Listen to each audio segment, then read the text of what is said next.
My name is Robert Hohman. I am the co-founder and CEO of Glassdoor, and I have the honor this morning of welcoming you in this room. There's about 100 of you here in San Francisco, and we're honored to have about 5,000 people from around the globe joining Glassdoor's first ever Employer Branding Summit. So welcome. We have people actually joining us from all over the world. So there's France, Germany, Western Europe is completely covered. We have South America, and we've got all along APAC. We have Japan is here. And to me, it was an incredible testament. We knew that this would be a popular topic, but it was an incredible testament to just how important employer branding has become in the work that we are doing and that you are doing in recruiters.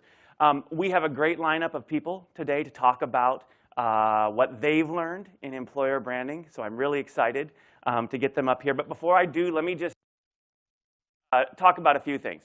The first I wanted to share with you is a lot of people know Glassdoor, but they don't really know Glassdoor. So I wanted to talk about our mission and why we do what we do and what really motivates me and what motivates the people that work at my company. Our mission in life, what we set out to do is we want to help people find a job in a company that they love. It's that simple and that complicated. It's incredibly noble work. It's important to find something that you can be happy at doing in a place where you can be happy doing it. There's about 40,000 companies in the world that are focused on helping people find jobs.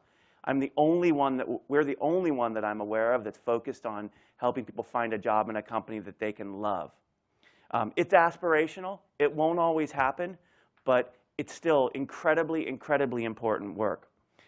We believe deeply that helping people end up in the right job and getting them into that situation, we know it's good for them, we know it's good for their health, and we know it's good for employers who see increased retention and see better ability to recruit because of their own internal alignment around morale. And we believe, too, that it actually helps entire economies get better. As we, through transparency and through just helping people end up in the right spot, can remove just a little bit of friction from the hiring process, we believe actually whole world economies can work better. And so that is what drives us. Glassdoor was founded from day one to be a career community where both job seekers and employers could safely engage in a candid discussion around the workplace. We strive for balance, for inclusiveness, and for an environment that companies feel safe in. If there's one thing I'm really proud about that I think we've gotten right over the last 7 years since we started this little thing, it's that we've got that equation right. It's really hard to figure out what is fair game to talk about in a community and allowing people to be honest and candid about the strengths and weaknesses of their particular workplace and what makes them unique, while at the same time being respectful of employers and giving them a voice to be in that community. But we've managed to find that balance. And you've responded. We now have over 25,000 employers who are actively engaged daily, managing their brand on Glassdoor and managing, more importantly, engaging in the conversations on Glassdoor. They're responding to reviews. They're exchanging information with candidates. They're painting what's unique about their particular company. And so it's work. We are by far the largest, most vibrant community where your brand is on display. And I'm excited by the lineup of speakers again today that will share with us much of what they've learned, Glassdoor and off Glassdoor, just in the ecosystem period, about how to tackle this. So before I do, though, let me, I've been in this now for 7 years. Let me share just a few of my observations about employer branding after what's coming up on a decade now in employer branding. The first is that employer branding is definitely evolving. It's changing very, very rapidly. We live in an age of transparency. That is probably not new to most of you, but the line and the dots that I'd like to connect is exactly what that transparency and what is happening in the world, why it has caused employer branding to become so important. Because I do get asked all the time, is this sort of a marketing fad or a new marketing gimmick? Like, is employment branding, like, why is it suddenly so important in the last couple years? And let me tell you why. Because there's a couple forces at work here. One is that as a world, and as the world economies, we have shifted away from a traditional just labor-based economy where people came to work and they made widgets in a factory and people were largely interchangeable, to a world that is fueled by skilled workers doing knowledge work, and a world where talent can have a disproportionate effect on a company. And that's the key thing. The thing that's new in the last 25 to 30 years is that you can hire 10 amazing people and they can have a dramatically disproportionate effect on your companies. And you know what I'm talking about. And that is different than it was 50 or 60 years ago. And it's because of the type of work that they're doing. And this is what has led to the proverbial war for talent. It's because those people who can contribute the best to your organization, and they're different depending on the organization, really can have a very disproportionate effect. So that's one of the big reasons that that employment branding has become important, because we're fighting increasingly for a small group of, let's call it, talent instead of labor. The other thing that's happened in the last 20 years, and in particular in the last 10, is the world's just become more transparent. And so it was a lot harder to understand an employer or to understand a job before you went to work at it 10 to 15 years ago. Even when we started Glassdoor 7 years ago, we were stunned by how little information existed to help you make this very important decision. And it's because of that transparency, and it's frankly just because the employment brand could be known, that it has become so important to manage it. Because whether you do or not, your employment brand in a world of transparency will be known, and it will be defined in one way or another. If you're not managing it, it'll likely be by your employees. And so when I think about why we are where we are today, those are the two huge forces that are at effect.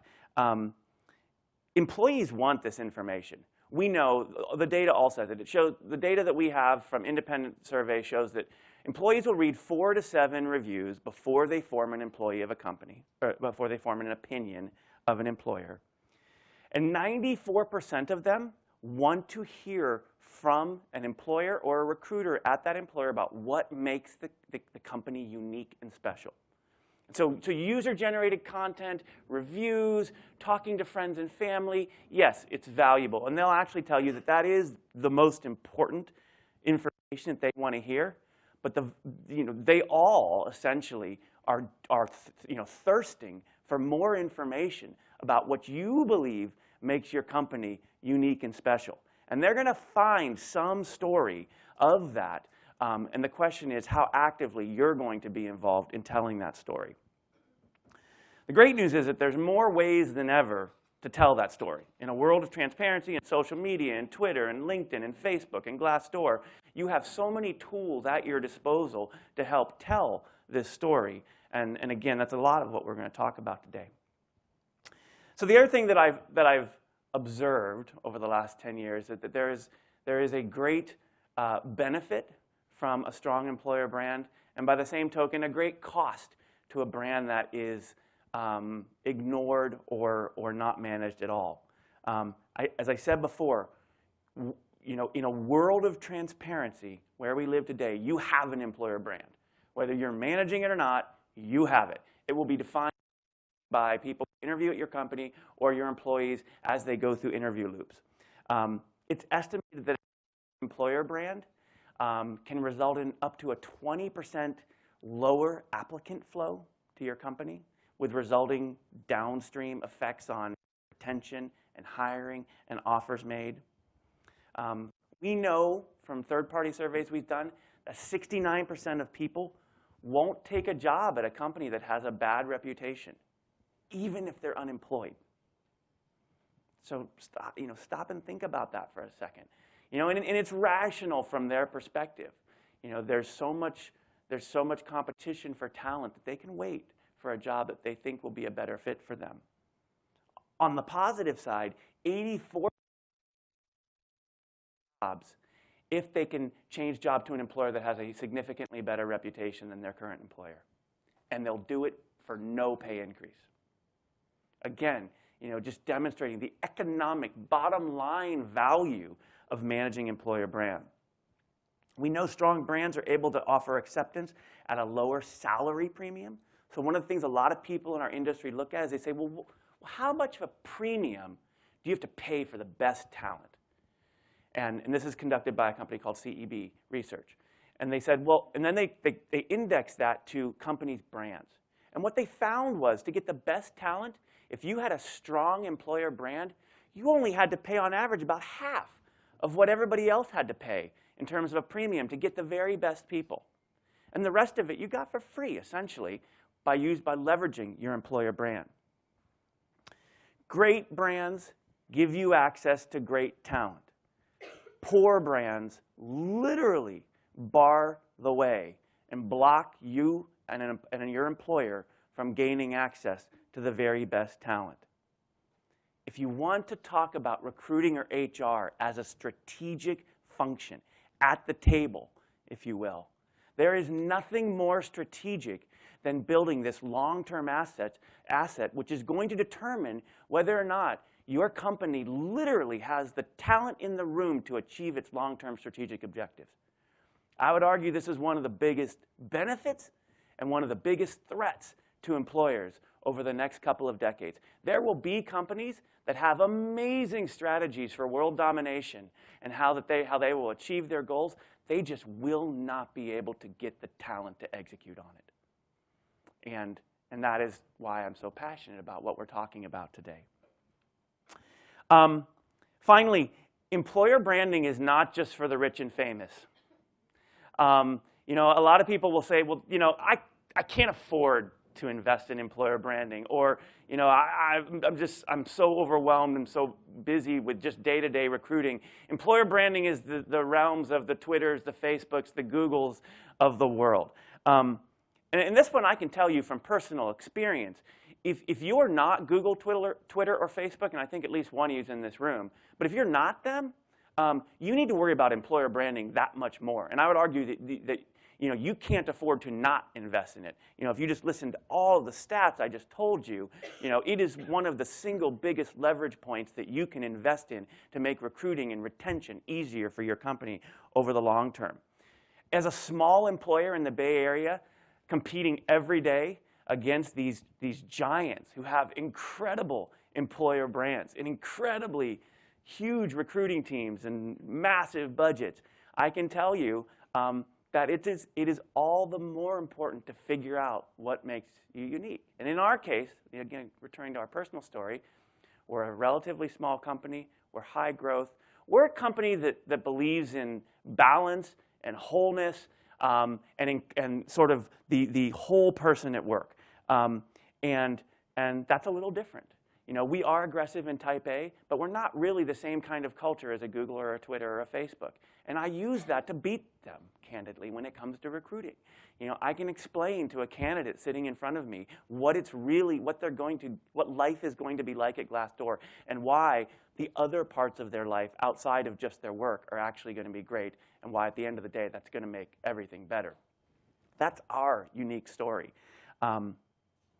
We've thought about, invested in, and nurtured both the culture inside of our company, but then also how we tell that. Glassdoor and many of the people that will speak today can help you figure out that uniqueness and tell that story. I have never met a company yet that does not have a unique value that is interesting and special to the group of people that they are trying to attract. I haven't met a single one. And it's probably because the ones that don't have it are out of business already.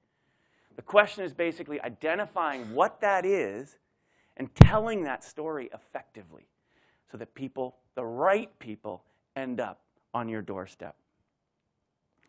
So with that, I'm happy to introduce to you our MC for today, Lars Schmidt, the founder of Amplify Talent. Amplify Talent's an employer branding and recruiting consultancy firm based in Washington, D.C. Lars is an interesting character. For those of you that know him, he was previously Senior Director of Talent Acquisition at a little firm called NPR, which is talk about a unique value proposition in speaking with candidates. He's worked at Ticketmaster, Magento, Pencon Systems. He's consulted at SpaceX. Again, you know, these kind of really interesting stories. And so I have the honor to have known him for several years, and I'm happy to introduce him today. He's going to walk us through the rest of the agenda. And again, welcome, everyone. Thank you.